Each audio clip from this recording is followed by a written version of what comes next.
And the pitch is hit in the air to left and deep. Hey, get up! Get out of here! Gone!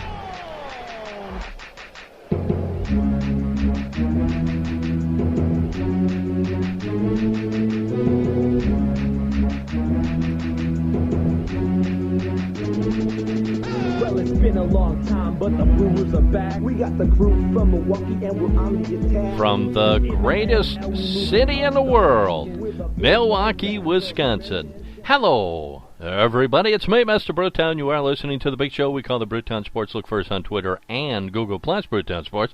Facebook, it's called Mr. Brewtown.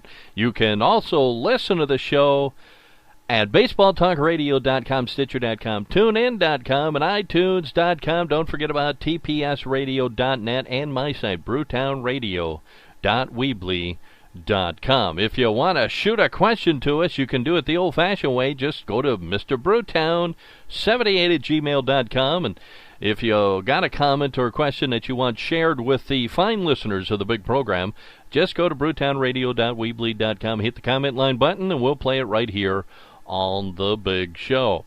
Well, you know, a lot of people over the last week and a half, 2 weeks, have kind of been down on the Milwaukee Brewers, and a lot of people had joined the Done Club. They said, we're done, that's it, the Brewers are falling apart. We're not going to be in first place come All-Star game. Well, guess what? As always, those people were wrong, and the Brewers are in first place, and it is the All-Star break. Now, we're not super excited. We're not saying, man, this team is so good. There's no stopping us. I mean, there's just no stopping us. We have hit a struggling part of the season for the Milwaukee Brewers. Now, every team goes through it. The Cardinals had a rough start to the season. The Reds have had some rough spots so far this season, and right now the Milwaukee Brewers are going through it, and you just have to work it out, and that's something that we're all really, really looking into the future and saying, can Ron Reineke pull this team out? Now, things are not going to be easy coming out of the All-Star break.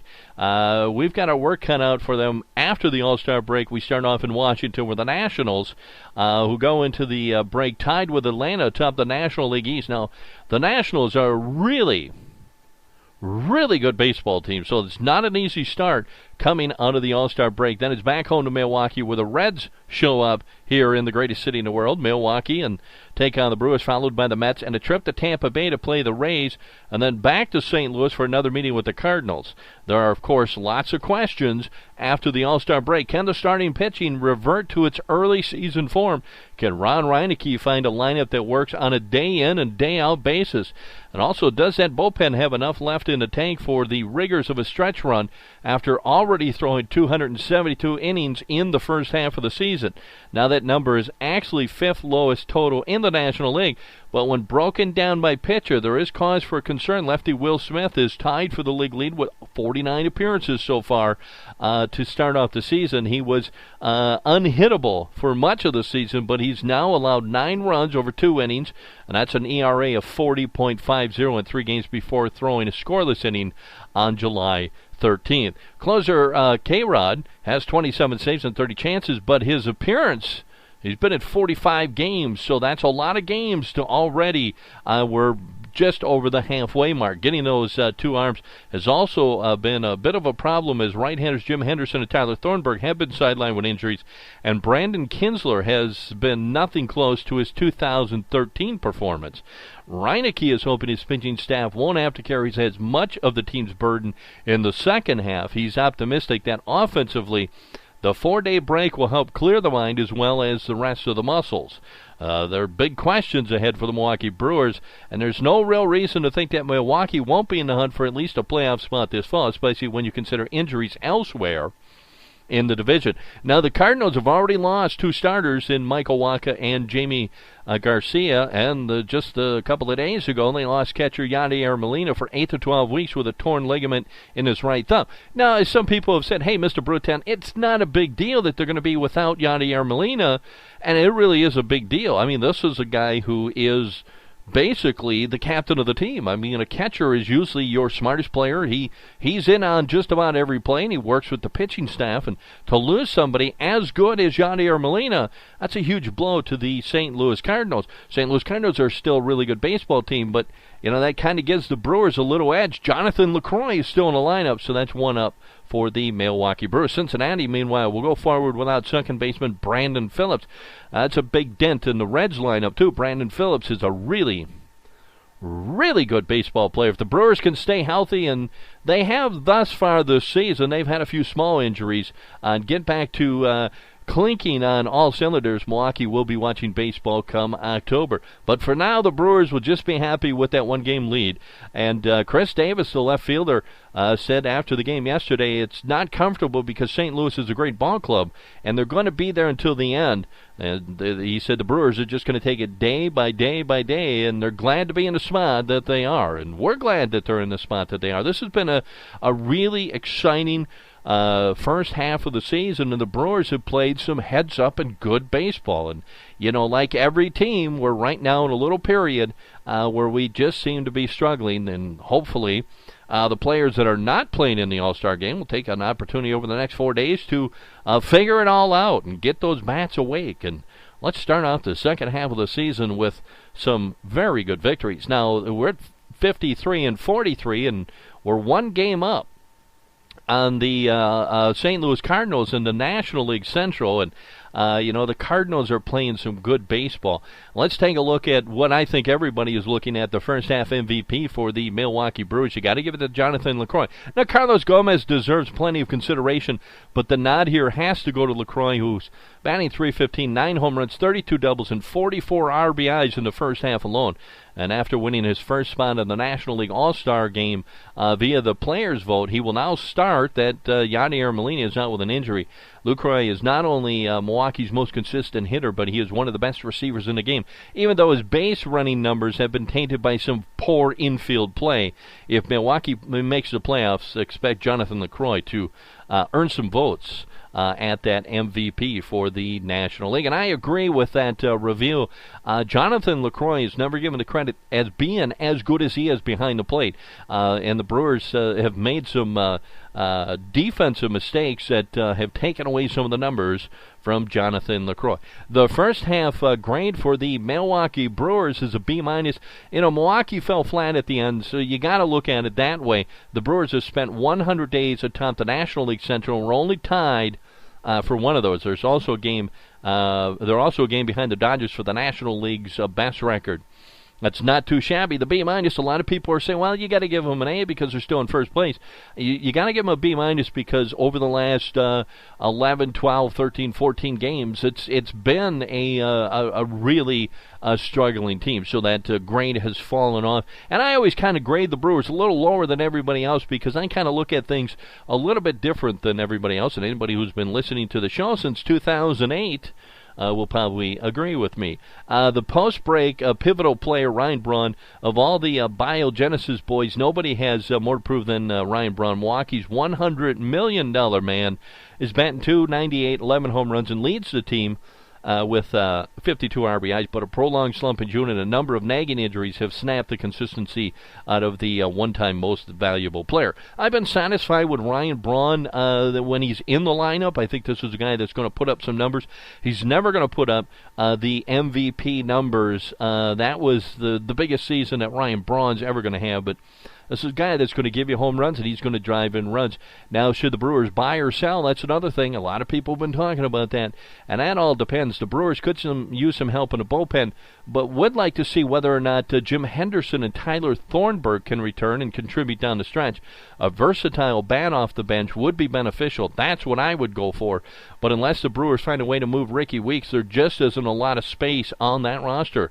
Milwaukee may have already made its signature move for the season, having summoned young pitcher Jimmy Nelson from AAA Nashville. Now, down in Nashville, he was 10-2 with a 1.46 ERA and 114 strikeouts in 111 innings of work. Short of that, don't expect too many major moves. The Brewers lack the young assets that sellers want. And that is true. The Brewers don't have a lot of the big-name, highly rated prospects in AAA and AA that they want to move to get some players. So the Brewers will make a few moves here and there, but don't expect anything big. I know a lot of people are talking about Price out of Tampa Bay. I just don't think the Brewers have the wherewithal to make that move. I'd love to see it.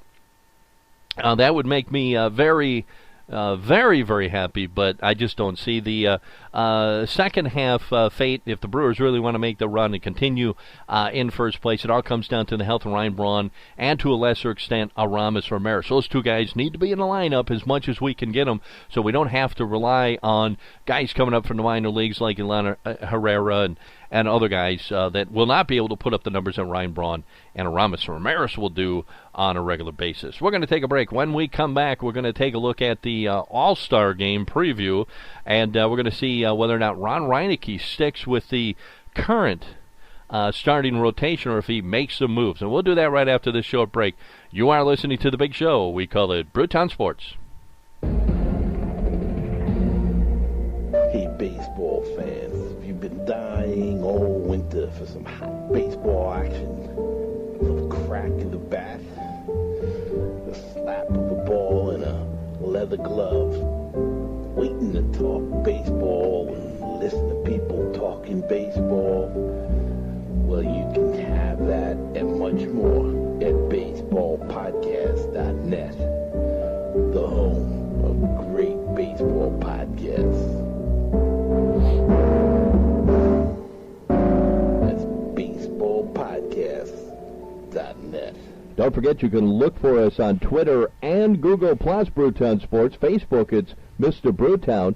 You can also listen to the show at baseballpodcast.net, Stitcher.com, TuneIn.com, and iTunes.com. You can shoot the emails to Mr. Brewtown78 at gmail.com. If you have a question or a comment, just hit the comment line button on brewtownradio.weebly.com, and we'll answer those right here on The Big Show. Have you heard the world-famous Mr. Brewtown?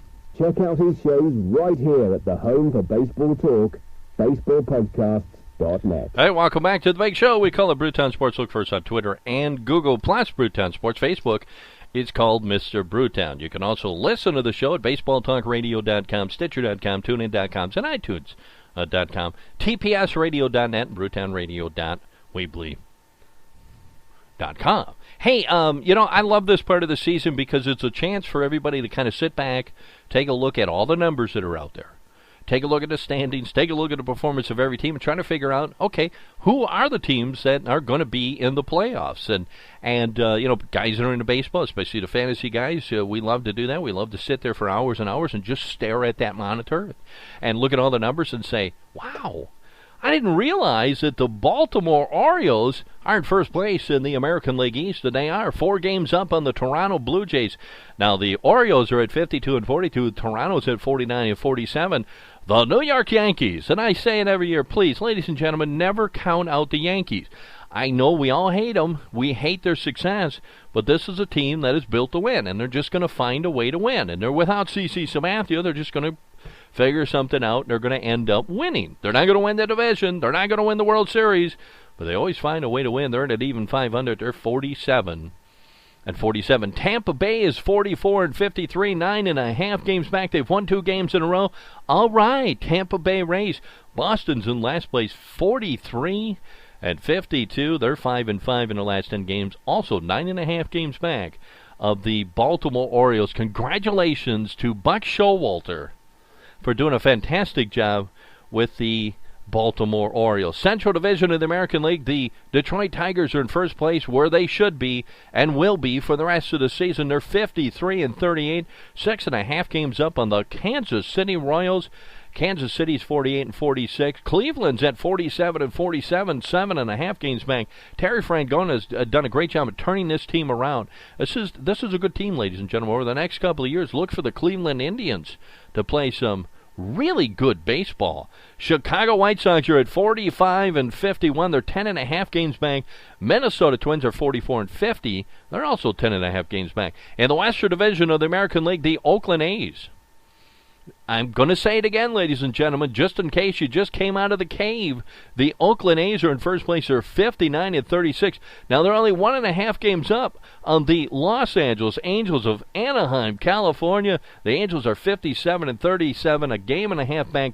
The Angels have won 5 games in a row. They're 9-1 in their last 10 games. Seattle is 51-44. They're 8 games back. Houston is at 40-56, 19.5 games back. And the Texas Rangers, who've lost 8 games in a row, they're 1-9 in their last 10 games. They're 38-57. And I think a lot of that is because they don't have the big bat of Prince Fielder in that lineup every single day. That's how much Prince Fielder means to the Texas Rangers. We know it because if he had gone down with the Milwaukee Brewers,